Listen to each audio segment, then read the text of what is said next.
Hi all, this is Skate, and this is an edit of a video I uploaded, about an hour ago.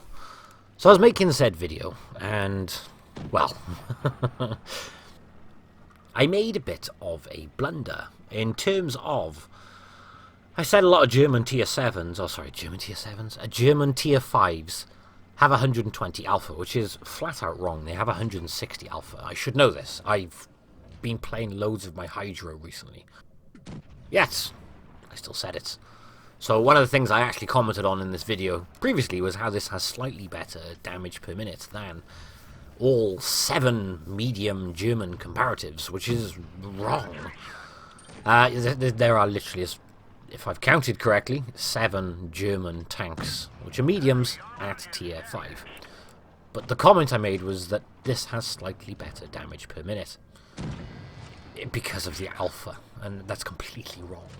So I have deleted said video and re-uploaded exactly the same thing. So in approximately exactly the same thing with that bit cut out and this bit added in. So in about 30 seconds, what we're going to hear again is me saying, "Hi all, this is Skates again," and we're going to go back into that video. But before we do, my apologies. What sets this thing apart is all about that gun depression. The average damage is nigh on the same, give or take, on some of the guns. On some of the tanks, they're virtually all around the same. So DPM, there's negligible differences. But with that in mind, we're going to jump back into the other audio of the original video. My apologies, feel free to call me a noob in the comments. Bye-bye. Hi all, this is Skate, and this is the Strv M42. It's the new tier 5 medium tank off the European line. And, well, it's not a looker, is it? Let's start with that one. I mean, yes, it looks like the tier 6 autoloading Steve. It shares the same hull. Except, this thing, well, it's got a turret only its mother could love. It looks like Steve, the autoloading tier 6 premium tank, has been punched in the turret multiple times, or has been stung by a bee, and its face is swollen up. It looks like the hunchback of the tanks. I just don't think it looks very nice in the slightest. And that has absolutely no relevance to the tank's performance. But if we are going to talk performance, it's a very good tank. And it does stand out from the crowd a bit. I mean, with a lot of tanks at this tier, everything's almost the same. Everything has the similar playstyle, just slightly different, slight variations on the same thing.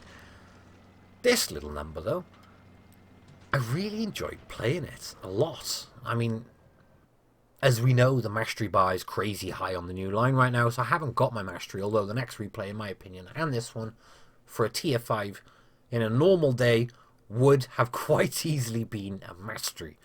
But, new line, XP is usually huge. Let's talk about the tank. First off, the gun. It's got a 7.5 centimeter gun. Just like many other medium tanks at this tier do. Panzer Anko, you got the Panzer IV, which is the same thing, obviously. The T25, the Panzer IV-5 or 5.4. The Panzer, yeah, you get the point. And then the other Panzer, and then the Corrupt. There's many variations of the same thing. Oh, don't forget Hydro. There's a lot of the same thing. This thing stands out a little bit, though, in terms of gun depression. 15 degrees of gun depression. 15 degrees. What that means is there's other tanks with 6 to 8 degrees of gun depression, some of them having 10, which are very respectable figures. Absolutely pales in comparison to the 15 degrees this thing gets. It means, although it's got that big ugly turret, you don't have to show the hull. If you're showing the hull on this tank, you're doing it wrong. Because with 15 degrees of gun depression, you can pick nearly any ridge in the game, and you can just poke over it, take your shot, and then back it up. Granted, you cannot always put yourself in that circumstance. Sometimes you have to rush forward. Sometimes you have to rush from ridge to ridge. But for the vast majority of the game, you should be playing this thing on ridges. And in doing so, all those vulnerable weak spots all of a sudden are very hard to hit because they're behind a giant ridge, behind a giant hill, behind something which you cannot be shot at. And it means the only thing you're really exposing is the turret. Now the turret will get penetrated still anyway, but just poking the turret means it's hard to hit it.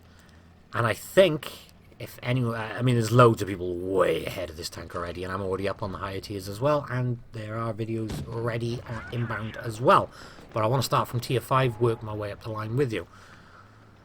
But learning the gun depression and just to expose the turret on this tank is a skill you need throughout this entire line.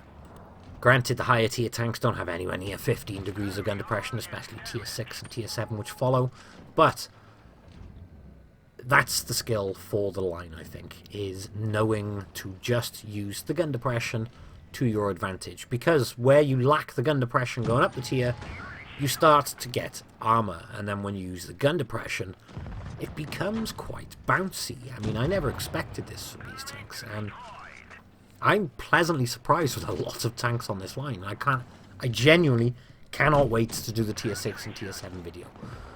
But we're on tier 5 at the moment on this one, so we need to talk about this tank. I suppose I should clarify, I know, like I said already, loads of people are way up the line, but I enjoy grinding new lines. In fact, the only tank I ever remember skipping completely, or nearly completely, was the Challenger. That's only because I wanted that really stupid charioteer. But I enjoy grinding them. I literally from stock. I may put 100% crew on tanks, but 99% of the time I will go for the stock grind. It's enjoyable. And when you haven't had a tank for that long to grind, it's something fun again about the game for me. But anyway, yeah. Back to the tank. Accuracy, by the way, 0.35. It's not the greatest. It's very comparable, though, to a lot of tier 5 medium tanks. Things like that. Defender down there have brilliant accuracy and brilliant aim time. This thing, it very much hits on the average to not so great side of it. And then we need to just touch on mobility and armor very quickly, because there's not really a lot to write home about those two. Mobility is adequate. It's about average for its tier. And then armor, you have 55 on the front of the hull, 55 on the front of the turret. You can get the occasional bounce if you pop out at an angle, and your inner track wheel is not exposed, and sometimes people will bounce off the front of the hull, but it is very, very rare. The sides and rear, by the way, 30mm on the side of the turret, side of the hull, and 20mm on the rear of both. What that translates to is huge amounts of tanks can HE the side of the turret on this thing, as we just did on an enemy one just now. And that is something I think needs to be taken into consideration, because if you don't show the front only, well, it's going to get penetrated anyway, but you'd rather be penetrated with AP than HE, because that will cause a lot more problems. Now, as it stands now, I'm trying to give my team player as much help and cover as I can, but I am doing so while remaining in cover. Me remaining in cover here in a secure position is 10 times better than just driving over and sitting next to him and doing the same damn thing. At least I am more effective here. So, we need to deal with the French tank destroyer. Once we've dealt with the French tank destroyer, we need to try way up how to try and deal with those other two tanks. Now, in terms of penetration, again, 110, like I mentioned earlier, is your average. The premium on this has 144. Now, I'm highlighting that because that is below average for its tier. Most of those other comparable guns, they have 158mm of penetration, average across the tier. This thing has 144 with its premium. But when you shoot in the right place like that, the premium is not required. And the reason I did that is because I want to try and save some for this guy. Now, this is a mistake. It's a big mistake I need to highlight. This is one of my first games in this tank. And being as a medium tank, and I know that Churchill isn't the greatest on mobility, I decided, right, I'm going to circle that tank. I don't have a hope of circling him. So instead, I'm going to use what mobility I have by hiding behind this wreck, poking out from under the gun, and just popping shots in, and then getting back into cover. So, don't do what Skate did, don't try and circle a tank like that, because you will not do it. Instead, use something like this, and just poke out back and forth constantly, much harder shot. The end result of that game, 2,120 damage done. We were in a 1 versus 3, and we killed 4 tanks. Now, in any other circumstance, I always like to make sure I put a mastery video, or a mastery replay in my video, because I think that shows and highlights the strengths and weaknesses of a tank quite well. Hence it's a mastery, because you highlighted the strengths in the battle as much as you can. This isn't a mastery. In my opinion, 2,100 damage at tier 5 is enough for a mastery, or should be enough for a mastery. Especially when you slap a Kolobanovs on it. But the reason I'm doing this anyway, and putting it up anyway regardless, is I honestly think that is a lovely example of the strengths and weaknesses of the tank.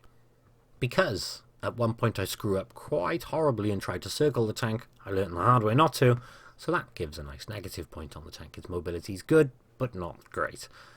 Its gun, obviously we've highlighted several dodgy shots which are missed there, but we've also highlighted a lot of gun depression highlights in this. And that's exactly what this tank's all about. All in all though, if you haven't started the grind on this line yet, which I know is highly unlikely for a lot of players, get on it. It's a fun line, it really is. And on the channel in the coming few days, I will make sure there are plenty more videos, including the tier 6, 7, 8, 9 and 10 of this European line. But thank you all for watching, guys, and I will catch you in the next one. Bye bye.